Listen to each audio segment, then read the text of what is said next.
Started with silence. The kind of silence that didn't just fill a room. It crushed it. Laura sat across from me at the dinner table, arms folded, eyes sharp as broken glass. I'd spent an hour cooking her favorite, garlic butter salmon, mashed potatoes, and roasted asparagus, but she hadn't touched a bite. Her phone buzzed twice. She smirked, glanced at it, and hid the screen under the table. "Who's that?" I asked quietly, though I already knew the tone in her laugh, the one she used when she was talking to someone new, someone she wanted to impress. She didn't even look up. "Just a friend." Then she sighed and pushed her plate away. "You know, Tom, maybe you should start thinking about changing. You've become predictable. Boring, even." That word boring sliced deeper than she could imagine. We'd been married 7 years, through layoffs, hospital scares, and 2 miscarriages. I'd fought to keep us alive, to keep her smiling. But lately she'd grown distant. Colder. "Change how?" I managed to ask. She leaned back, eyes flicking toward her untouched food. "Start with confidence. You used to chase me. Now you just exist. I need passion, not comfort. Until I see that, don't expect anything from me." I swallowed. "You mean?" "Yes," she cut me off. "No sex. Not until you change." The words echoed through the house long after she left the table. That night, I lay awake listening to her laugh in the next room, the kind of laugh she hadn't shared with me in months. And then, faintly, I heard her whisper into her phone, "Yeah, I wish you were here instead." The next morning, I didn't confront her. Not yet. I smiled, kissed her forehead, and said, "Maybe you're right. Maybe it's time I changed." I started by hitting the gym again, really hitting it. Not for her approval, but for my sanity. Every rep was a way to silence the noise in my chest. Every drop of sweat, a release of anger I didn't know I was holding. The trainers started noticing me. So did others. For the first time in months, I didn't feel invisible. Then one Friday evening I came home early. Her car was in the driveway. The lights were dimmed. Music played softly from upstairs. I climbed the stairs, slow, silent, praying I was wrong. But when I opened our bedroom door, I saw it. A man's jacket on the chair. A half-empty glass of wine on my nightstand.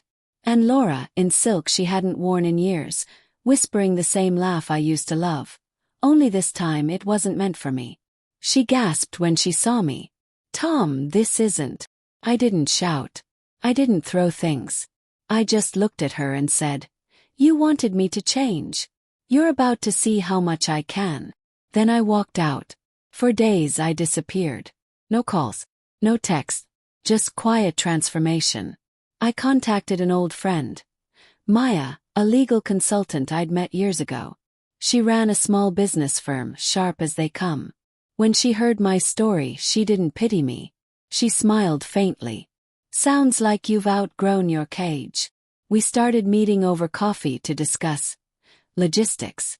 Turns out, Maya had seen this kind of thing before. Partners weaponizing affection, manipulation, infidelity hidden under self-improvement ultimatums. She offered to help me with something Laura never saw coming.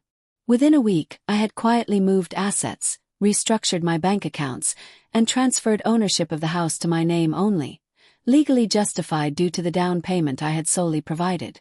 Maya handled it all discreetly. She also introduced me to people who needed marketing consultation, something I'd left behind after marriage. Within a month, I had clients, purpose, and momentum again. Then came the dinner party. Laura had invited mutual friends over to talk things out.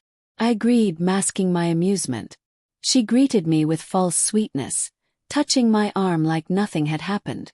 "You've really changed, Tom," she said, her tone playful but guarded. "Thanks," I replied, smiling. "I took your advice." Halfway through the evening, her phone buzzed again. She excused herself to the kitchen, thinking no one noticed. But I'd already set the stage. Moments later, her friend, the man from my house, walked in with his actual girlfriend, Maya's client. The room froze. "Laura," the woman said sharply, holding up her phone.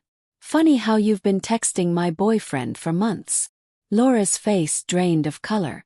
Her excuses fell apart in front of everyone. Her perfect image, the one she'd built around pitying me, shattered. When the guests left in awkward silence, she turned to me, trembling. You did this. I looked at her calmly. You asked me to change, Laura. I just became the kind of man who doesn't tolerate betrayal. Tears welled in her eyes. You can't just throw away everything we had. Funny, I said, picking up my jacket. That's exactly what you did. As I stepped outside, the air felt lighter. The stars didn't look any different, but I did. Months passed. I finalized the divorce quietly. The house was mine. The business grew. And somewhere along the way, Maya and I began meeting for more than just legal updates. She saw me. Not the broken husband, not the humiliated man, but someone who had rebuilt himself piece by piece. Laura texted once, months later. I miss you. You've really changed. I stared at the message for a long moment before typing my reply. I did. That's why you don't fit anymore. And for the first time in years I smiled. Not out of revenge but out of peace. Sometimes the best change isn't becoming what someone wants. It's realizing you were never the one who needed fixing.